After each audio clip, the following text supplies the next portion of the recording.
Did you know you can make 10K a month? This is how you do it. What's going on, church?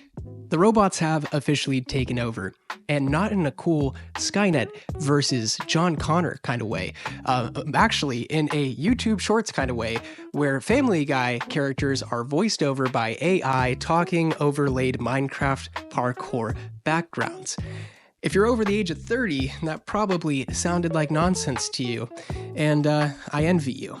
But take my hand, we're going to go through a journey of AI-generated content.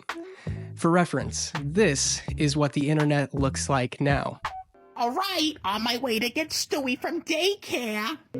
My son burps a lot while eating. I was a husband on paper before I married Eleanor. AI is flooding our children's TikTok and YouTube feed with advanced level brain rot. And don't get me wrong, I enjoy the occasional sight of brain rot from time to time, the same way I enjoy the occasional Jack-in-the-Box munchie meal. But if pre-AI brain rot was a Jack-in-the-Box munchie meal, post-AI brain rot is the industrialized Krabby Patty from SpongeBob.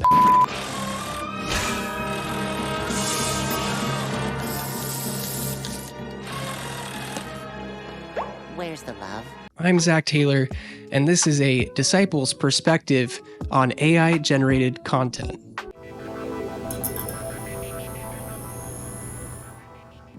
All right, let's talk about it. Is AI impressive? Yeah, it's pretty impressive. I used it to automate a lot of the repetitive tasks in my day job, and it's been used for a lot more than that too. In fact, as we speak, it's currently convincing a man named Eugene to send $300 to a catfish on the other side of the world called ChatGPT in exchange for some of those sweet, six-toed feet pics. But that's not what I'm here to talk about today. Today, I want to take a Christian perspective on how it's being used to flood the internet with soulless, repetitive, low-effort trash. This is what I'm calling AI brain rot. It's designed for clicks, engagement, and cash. No soul, no heart, no love. You know what processed food does to your body? It's like that, but for your mind. Let's get into it. Okay, I want to show you something. This is a real video format that gets thrown on my feed almost daily. I was a husband on paper before I married Eleanor. I signed a marriage contract stating that all my children would follow their mother's family instead of mine. The contract clearly stated that I had no status in the household. The only difference... Okay, for me, it hooks my attention, but it's like a parasite. It siphons my attention, and I always leave feeling more drained than before I had opened the app. I mean, seriously, never once have I said, wow, I feel really lost in life, and, I just don't know where to turn. Opened up TikTok and saw a video of Peter Griffin reading a Reddit post and said, you know what, that really fed my soul today. And it's not just videos. It's books being written by AI with fake author and author profiles, fake reviews, and it's also like entire brands. People are creating personal brands based off of AI avatars that they think are advertiser friendly and very marketable. You see, what's happening is an algorithmic Ouroboros, content echo chamber. You see, AI is being trained on the information on the internet. But now a lot of those videos are being generated by AI. So the AI is generating garbage, putting it on the internet, and then learning based off of the AI garbage that it put on the internet until the internet just becomes this.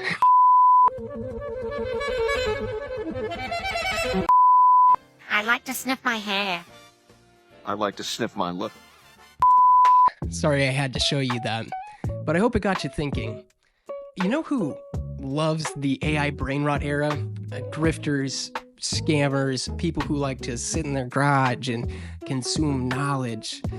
Because they're not just making the AI brain rot, they're going to teach you how to make the AI brain rot too. Selling courses, coaching calls, one-on-one Zoom calls where they'll teach you how to make 100 videos a day and 30 grand a month with zero personality and zero effort. They're flooding the internet with this brain rot, and they're going to teach you how to do it as well, like a engagement pyramid scheme. It sounds like a get-rich-quick scheme. Yes, thank you. You will get rich quick. We all will. They're trying to monopolize every inch of digital real estate they can get just to squeeze a buck out of the algorithm. And let's be real, this is just greed with a new skin on it. Scripture teaches us that there's nothing new under the sun. Paul also teaches us that the love of money is the root of all kinds of evil. I know that can be hard to hear. It was a piece of scripture that I really struggled to believe for the first 3 years of becoming a Christian and accepting that Jesus was who he said he was. But when I see something like this, and I see how it promotes exploitation and deception and laziness, it really helps that truth land for me.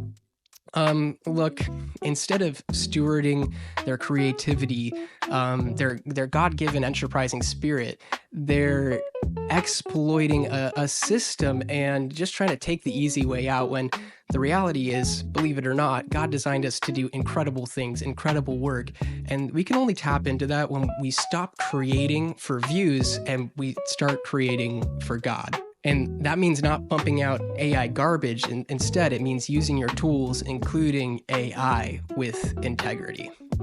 And here's the shocking part. I'm not anti-AI. I used to use AI a lot for my day job every single day. My issue is that there's a difference between using AI as a tool and replacing human creativity with it. We're rapidly sliding towards a technocracy where art and music and writing, it's all decided by which machine can optimize engagement the fastest. Meanwhile, actual creatives are struggling to pay rent, while Grift.exe is uploading 10 TikToks a day and getting brand sponsorships selling garbage to children. That's what I have an issue with. And look, I'm not just upset that brain rot AI content has cooked the attention span of an entire generation. I'm more upset about what we're losing. Look, the internet was always freaky, but at least it was messy in a human sort of way, and now it's become more sterile, more algorithmically optimized, but completely soulless and even more draining. To research this video, I had to spend like 3 hours sifting through this content, and by the end of it, I felt the physical effects of depression. I needed to take a break, get some sunlight, shower, and pray before I could even start working again. That's what I'm upset about. The loss of the human aspect of the internet being replaced by this. My parents warned me not to look out the window at night. And here's the thing that feels more personal for me as a Christian. I believe that we were made in the image of God, the Creator. So to create, to tell stories, to connect, that's all a part of our purpose. And when we outsource creativity to machines, we lose a part of what makes us, us. And maybe that's why consuming this stuff feels so draining. Look, AI could write a sermon, but it couldn't know God. It couldn't wrestle with doubt and temptation or cry out in worship. It can't love. Well, we're designed to be responsible for our gifts, our time, our attention. And if what we're creating isn't pointing back to the Creator, to truth, to beauty, what are we doing? And why are we doing it? Look, your purpose isn't something that you can prompt into ChatGPT. At least I don't think so. I believe is that God gave us imagination and creativity for a reason, and it would be tragic and irresponsible for us to trade that in for an algorithm. And if you want to go down the brain rot rabbit hole, be my guest, but let Andrew Tate bully you into Hustlers University instead of AI Peter Griffin, just for your own dignity and self-respect.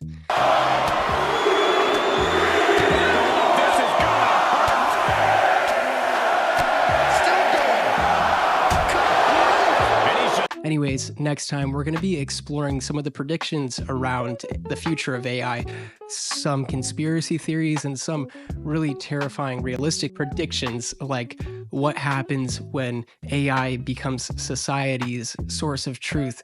You're not going to want to miss it. And until next time, remember that God made you special and He loves you very much.